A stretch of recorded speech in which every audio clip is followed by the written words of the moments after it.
নমস্কার সুধী প্রিয় দর্শক, ভোরের আলো ইউটিউব নিউজ চ্যানেলে আপনাদের সবাইকে স্বাগত জানিয়ে শুরু করছি সন্ধ্যেকালীন আপডেট। বঙ্গোপসাগর ছুঁল সক্রিয় মৌসুমী অক্ষরেখা। এই অক্ষরেখা পূর্ব ও দক্ষিণ পূর্ব দিকে এগিয়ে উত্তর পূর্ব বঙ্গোপসাগর পর্যন্ত বিস্তৃত রয়েছে। পাশাপাশি রাজস্থান এবং আসামে রয়েছে আরও একটি ঘূর্ণাবর্ত।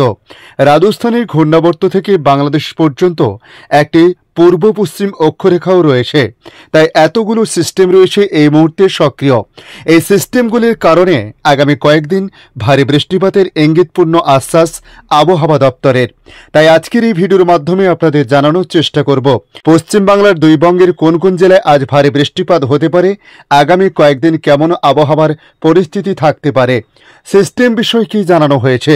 তার পাশাপাশি জানাবো ভারতবর্ষের অন্যান্য রাজ্যের আবহাওয়ার পরিস্থিতি এবং বাংলাদেশ আবহাওয়া দপ্তর বাংলাদেশ নিয়ে কি জানিয়েছে।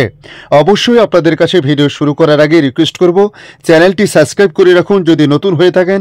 তার পাশাপাশি ভিডিওর কোনো অংশে যদি আপনাদের কিছুটা ভালো লেগে থাকে অবশ্যই একটি লাইক করতে পারেন। দেখে নিন আজকের লেটেস্ট আপডেটে কি জানিয়েছে আবহাওয়া দপ্তর। আবহাওয়ায় বিরাট ভোলবদল আসতে চলেছে। দুদিন শুকনো থাকার পর ফের ঝাঁপিয়ে নামতে চলেছে ঝড় বৃষ্টি। বিক্ষিপ্তভাবে বজ্রবিদ্যুৎ সহ বৃষ্টি শুরু হতে চলেছে বাংলা জুড়ে। দক্ষিণবঙ্গে ভারী বৃষ্টির সতর্কতা আগামী বুধ ও বৃহস্পতিবার। আগামীকাল মঙ্গলবার থেকে শুরু হবে ওয়াইড স্পিড রেন। আপাতত দার্জিলিং সহ 5 জেলায় বৃষ্টি কিছুটা কমবে, বিক্ষিপ্তভাবে বৃষ্টি বাড়বে বৃহস্পতিবার। সর্বশেষ পূর্বাভাস বলছে সক্রিয় মৌসুমী অক্ষরেখা ফের বাংলায় তার তাণ্ডব চালাতে পারে। এই অক্ষরেখা শ্রীগঙ্গানগর, দিল্লি, ওয়ারাই, সিদ্ধি এর উপর দিয়ে রাঁচি ও দীঘা হয়ে পূর্ব ও দক্ষিণ পূর্ব দিকে এগিয়ে উত্তর পূর্ব বঙ্গোপসাগর পর্যন্ত বিস্তৃত রয়েছে। পাশাপাশি রাজস্থান এবং আসামে রয়েছে আরও একটি ঘূর্ণাবর্ত। রাজস্থানের ঘূর্ণাবর্ত থেকে বাংলাদেশ পর্যন্ত একটি পূর্ব পশ্চিম অক্ষরেখাও রয়েছে। সেটি উত্তরপ্রদেশ, বিহার এবং উত্তরবঙ্গের উপর দিয়ে গিয়েছে।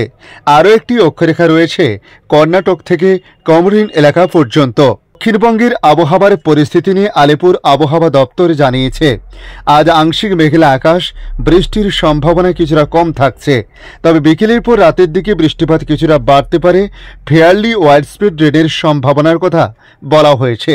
আগামী 24 ঘন্টায় অর্থাৎ একটু কম বৃষ্টি এখন থাকলেও আগামী 24 ঘন্টার মধ্যে আবহাওয়ায় বেশ কিছুটা পরিবর্তন আসতে চলেছে। বজ্র বিদ্যুৎ সহ বৃষ্টির সম্ভাবনা থাকবে উত্তর দক্ষিণ 24 পরগনা, পূর্ব পশ্চিম বর্ধমান, বীরভূম, মুর্শিদাবাদ এবং নদিয়া জেলাতে। মঙ্গলবার অর্থাৎ আগামীকাল বজ্র বিদ্যুৎ সহ বৃষ্টির পরিমাণ বেশ কিছুটা বাড়তে পারে। সব জেলাতেই ওয়াইড স্পিড রেনের সম্ভাবনা রয়েছে আগামীকাল থেকে। বিক্ষিপ্তভাবে ভারী বৃষ্টির সম্ভাবনা বেশি থাকবে উত্তর ও দক্ষিণ 24 পরগনা এবং পূর্ব মেদিনীপুর, তার সঙ্গে নদিয়া জেলাতে। বুধবারে ভারী বৃষ্টি অন্তত 6 জেলাতে থাকছে। সব জেলাতেই ওয়াইড স্পিড রেনের সম্ভাবনা। ভারী বৃষ্টির সম্ভাবনা হুগলি, পূর্ব মেদিনীপুর, পূর্ব ও পশ্চিম বর্ধমান, উত্তর ও দক্ষিণ 24 পরগনা জেলাতে। বৃহস্পতিবার ভারী বৃষ্টির সম্ভাবনা অন্তত 5 জেলাতে, হুগলি, পূর্ব ও পশ্চিম বর্ধমান, বীরভূম এবং নদিয়া জেলাতে। ভারী বৃষ্টিপাতের সম্ভাবনার কথা বলা হয়েছে এই জেলাগুলোতে। বাকি জেলাগুলোতে বজ্র বিদ্যুৎ সহ হালকা মাঝারি বৃষ্টির সম্ভাবনা রয়েছে। শুক্রবার থেকে বৃষ্টির পরিমাণ আবার বেশ কিছুটা কমতে পারে। এদিকে উত্তরবঙ্গে আগামী কাল পর্যন্ত বৃষ্টিপাতের পরিমাণ কিছুটা কম থাকতে পারে। উত্তরবঙ্গে বুধবার পর্যন্ত বৃষ্টির পরিমাণ কম থাকতে পারে। উপরের দিকের 5 জেলায় বিক্ষিপ্তভাবে বৃষ্টি চলবে বলে জানানো হয়েছে। নিচের দিকে জেলাগুলো যেমন মালদাহ, 2 দিনাজপুরে বজ্র বিদ্যুৎ সহ হালকা বৃষ্টিপাতের পূর্বাভাস জারি করা হয়েছে। বুধবার ভারী বৃষ্টির সম্ভাবনা থাকবে আলিপুরদুয়ার এবং কালিম্পং এই 2 জেলাতে। তাছাড়া অন্যান্য যেসব জেলাগুলো রয়েছে সেগুলোতে ভারী বৃষ্টিপাতের সম্ভাবনা আগামী বুধবার পর্যন্ত নেই। এদিকে কলকাতায় আংশিক মেঘলা আকাশ সকাল থেকে লক্ষ্য করা গেছে। বজ্র বিদ্যুৎ সহ হালকা বৃষ্টির সম্ভাবনা তৈরি হয়েছে। বাতাসে জলীয় বাষ্প বেশি থাকায় বৃষ্টি না হলে আর্দ্রতাজনিত অস্বস্তি যথেষ্ট ভোগাবে বঙ্গবাসীকে। আপাতত ভারী বৃষ্টির আশঙ্কা এই মুহূর্তে নেই। আজ সোমবার কলকাতায় সর্বনিম্ন তাপমাত্রা ছিল 28 ডিগ্রি সেলসিয়াস, যা স্বাভাবিক তাপমাত্রার থেকে 1.2 ডিগ্রি সেলসিয়াস বেশি। রবিবার বিকেলে সর্বোচ্চ তাপমাত্রা ছিল 31.1 ডিগ্রি সেলসিয়াস, যা স্বাভাবিক তাপমাত্রা থেকে 9.3 ডিগ্রি সেলসিয়াস কম। তবে আজ 31 থেকে 32-এর দোরগোড়ায় থাকতে পারে সর্বোচ্চ তাপমাত্রা বলে মনে করা হচ্ছে। এদিকে বাতাসে জলীয় বাষ্পের পরিমাণ 81 থেকে 94%। আগামী 24 ঘন্টায় কলকাতায় শহরের তাপমাত্রা থাকবে 27 থেকে 32 ডিগ্রি সেলসিয়াসের মধ্যে। বৃষ্টি হয়েছে সামান্য 1.2 মিলিমিটার এখনো পর্যন্ত। তবে আগামী 2 থেকে 3 দিনে ভারী বৃষ্টি থেকে অতি ভারী বৃষ্টির সতর্কতা থাকবে রাজস্থান, বিহার, আসাম, মেঘালয়, মণিপুর, মিজোরাম, ত্রিপুরা, কেরালা, মাহে, উত্তরাখণ্ড, তামিলনাড়ু এবং পুডুচেরি রাজ্যে।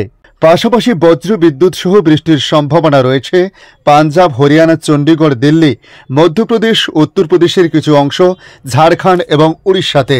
এদিকে বাংলাদেশ আবহাওয়া দপ্তর তাদের আপডেটে জানিয়েছে, ঝোড়ো হাওয়া সহ বৃষ্টি বা বজ্র সহ বৃষ্টি হতে পারে দেশের 7টি অঞ্চলে। আজ সকাল 9টা থেকে সন্ধে 6টা পর্যন্ত দেশের অভ্যন্তরীণ নদী বন্দরগুলোর জন্য আবহাওয়ার পূর্বাভাসে বলা হয়েছে, বরিশাল, পটুয়াখালী, নোয়াখালী, কুমিল্লা, চট্টগ্রাম, সিলেট ও ময়মনসিংহ অঞ্চলগুলোর উপর দিয়ে দক্ষিণ অথবা দক্ষিণ পূর্ব দিক থেকে ঘন্টায় 45 থেকে 60 কিলোমিটার বেগে বৃষ্টি অথবা বজ্র সহ বৃষ্টি, অস্থায়ীভাবে দমকা ঝোড়ো হাওয়া বয়ে যেতে পারে। এসব এলাকার নদীবন্দরগুলোকে 1 নম্বর সতর্ক সংকেত দেখাতে বলা হয়েছে। আবহাওয়া অধিদপ্তর জানিয়েছে, মৌসুমী বায়ুর অক্ষের বর্ধিতাংশ পাঞ্জাব, হরিয়ানা, উত্তরপ্রদেশ, বিহার, পশ্চিমবঙ্গ ও বাংলাদেশের মধ্যাঞ্চল হয়ে আসাম পর্যন্ত বিস্তৃত রয়েছে। এর একটি বর্ধিতাংশ উত্তর বঙ্গোপসাগর পর্যন্ত বিস্তৃত রয়েছে। মৌসুমী বায়ু বাংলাদেশের উপর মোটামুটি সক্রিয় এবং উত্তর বঙ্গোপসাগরের অন্যত্রে দুর্বল থেকে মাঝারি অবস্থায় রয়েছে। আবহাওয়া দপ্তরের পূর্বাভাসে বলা হয়েছে, রংপুর, রাজশাহী, ময়মনসিংহ, বরিশাল, চট্টগ্রাম ও সিলেট বিভাগের অধিকাংশ জায়গা, ঢাকা ও খুলনা বিভাগের অনেক জায়গায় অস্থায়ীভাবে দমকা হাওয়া সহ হালকা থেকে মাঝারি ধরনের বৃষ্টি অথবা বজ্র সহ বৃষ্টি হতে পারে। সেই সঙ্গে দেশের কোথাও কোথাও মাঝারি ধরনের ভারী থেকে ভারী বর্ষণ হতে পারে বলে জানানো হয়েছে। ধন্যবাদ সম্পূর্ণ ভিডিওটি দেখার জন্য। ভালো লাগলে লাইক, শেয়ার, কমেন্ট করবেন। কমেন্টে অবশ্যই জানাবেন আপনার এলাকার নাম। বর্তমান সেখানকার আবহাওয়ার পরিস্থিতি কী রয়েছে তা জানাতে ভুলবেন না। পাশাপাশি নতুন বন্ধুদের কাছে রিকোয়েস্ট করব, চ্যানেলটি সাবস্ক্রাইব করে রাখুন, তাহলে পরবর্তী আপডেটগুলি অতি সহজে আপনাদের কাছে পৌঁছে যাবে। ভালো থাকুন, সুস্থ থাকুন। ধন্যবাদ।